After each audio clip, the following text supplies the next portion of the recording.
حضرت علی سے ایک سوال۔ ایک بزرگ کے اندر حضرت علی سے سوال ہوا، یا علی، کون سا جانور بچے دیتے ہیں اور کون سا جانور انڈے دیتے ہیں؟ حضرت علی نے جواب دیا کہ جن کے کان اندر ہیں وہ انڈے دیتے ہیں اور جن کے کان باہر ہیں وہ بچے دیتے ہیں۔ پھر ایک دوسرا آدمی کھڑا ہو گیا اور یہی سوال دہرایا، یا علی، کون سا جانور بچے دیتے ہیں اور کون سے جانور انڈے دیتے ہیں؟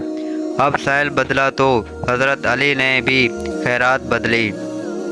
حضرت علی نے جواب دیا، سن، جو اپنے بچوں کو دودھ پلاتے ہیں وہ بچے دیتے ہیں اور جو اپنے بچوں کو غذا دانہ کھلاتے ہیں وہ انڈے دیتے ہیں۔ پھر تیسرا آدمی کھڑا ہو گیا اور یہی سوال دہرایا، یا علی، کون سا جانور بچے دیتے ہیں اور کون سا جانور انڈے دیتے ہیں؟ حضرت علی مسکرائے اور کہا، تیرے لیے بھی نیا جواب